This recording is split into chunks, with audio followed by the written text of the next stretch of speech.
Avalanche Studios presents Generation Zero.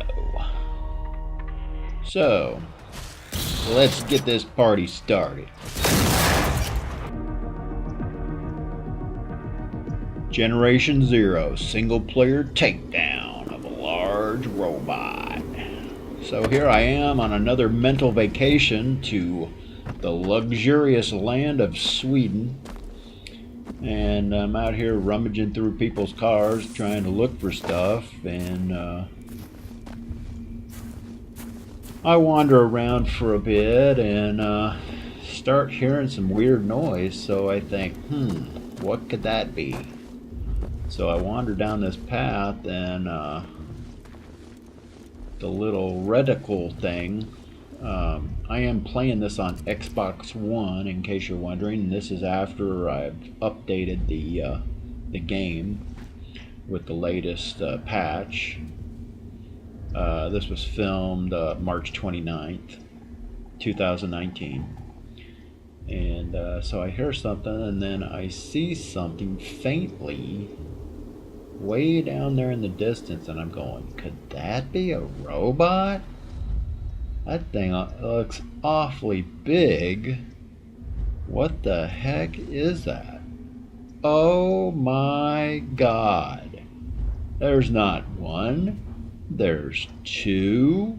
Is that three? And they're gargantuan, big suckers. I mean, they're huge. Yeah, and so I decide to keep my distance at this present time, and I decide that I need to come up with a plan. And so here I'm off somewhere similar, and I would say at this time of the game I'm probably maybe 16, 17 hours into playing this game. So, you got to realize when you first start out, things are going to be considerably slower than what I show you in this video.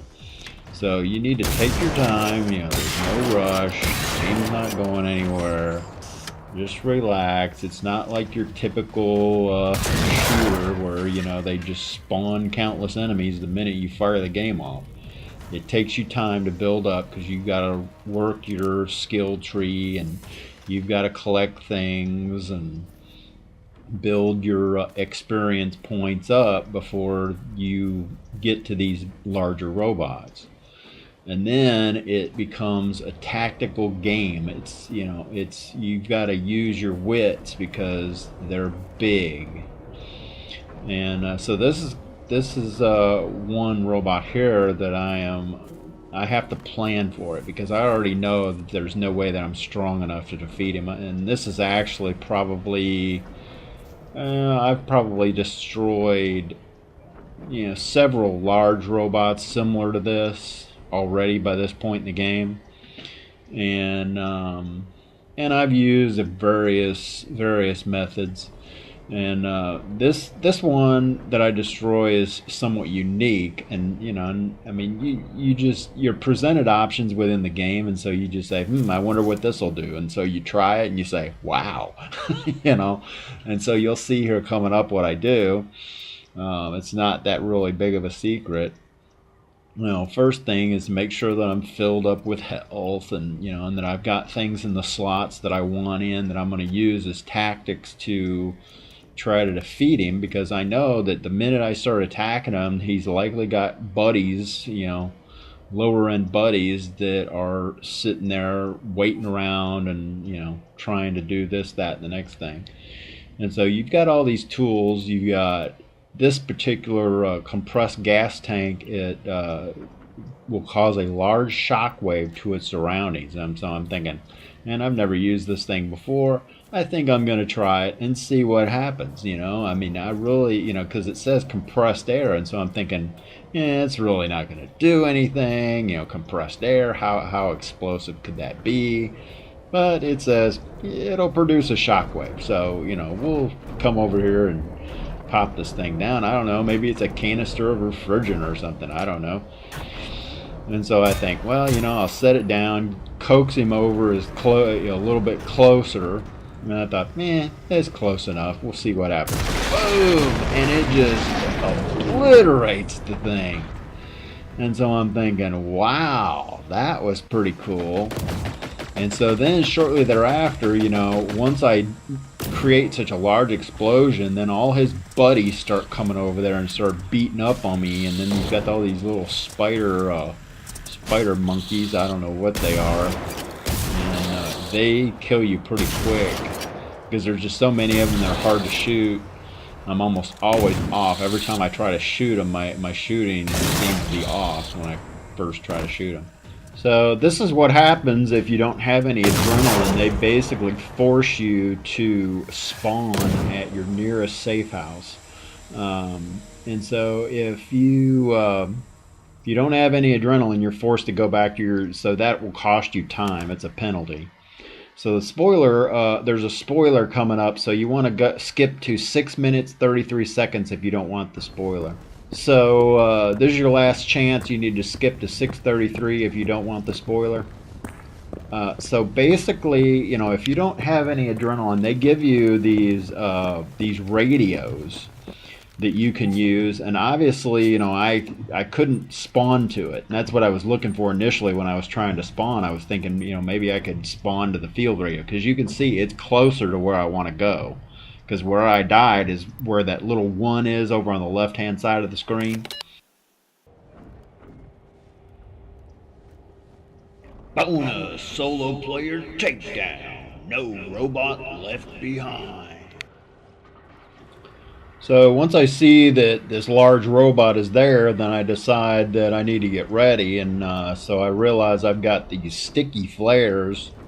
And one thing to realize is that you use other robots to help you kill the other robots, because basically they view those flares as the enemy, and so they're going to shoot at those flares. So if something is in the way of the flares, they get bombarded with heavy artillery, and you've just got, you know, it's just massive chaos.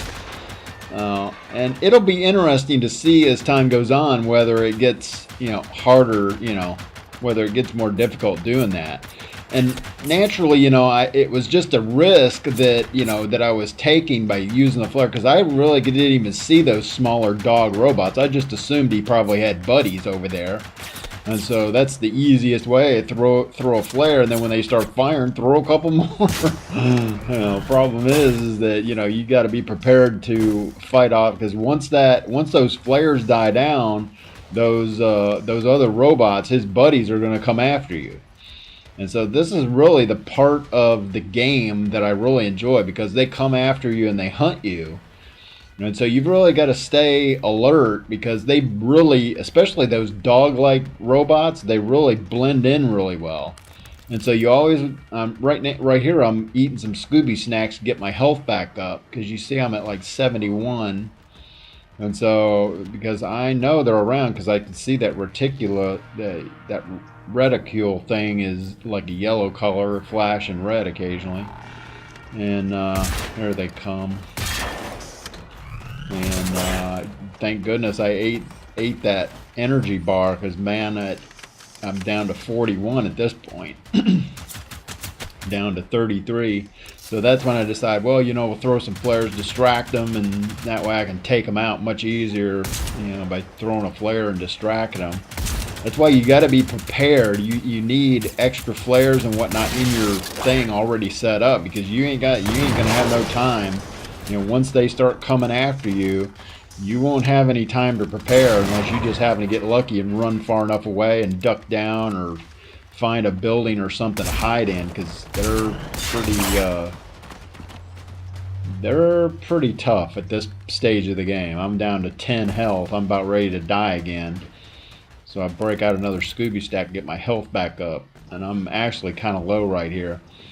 This is another thing that was kind of weird too, is that one of them fell down in the water, and so the last thing I wanted to do was turn my back on that sucker, going back over there to the bigger robot to collect the goods that, you know, from him being blown up. I didn't want him coming back up out of the water and just getting me from behind, so I wanted to make sure I put some lead in him and fed him to the fishes. And probably ain't going to be able to go and get the stuff off them. So I said, because they don't allow you to swim in this game for some reason. I don't know. Maybe later on in the game when your skill tree goes bigger, maybe that'll be unlocked. You know, who really knows at this point. And so I've laid down a big convention-style Scooby snack buffet over here to get my health back up and feast prevalently on this large family pack Scooby meal. And so once I got my health back up, I cruised back over there to that larger robot to see what kind of stuff I can get. And I was just sitting there seeing, you know, I wasn't sure what was happening with that health thing. That was the first time I'd used it, so it was kind of weird. And so this is a large robot that got destroyed by those sticky flares that I threw. And another thing too that I noticed is that I'm walking over to this car. By the way, thank you for watching the video. If you've watched all the way through, thank you very much, appreciate it. And so it appears that these cars are able to be blown up, so it's possible that you use a car as a weapon. Like, you know, if you stick like a gas canister or something near a car, it'd be a bigger explosive effect maybe. So anyways, thank you for watching the video. This is Mental Vacation out. Brought to you by Mental Vacation in association with Ray TV.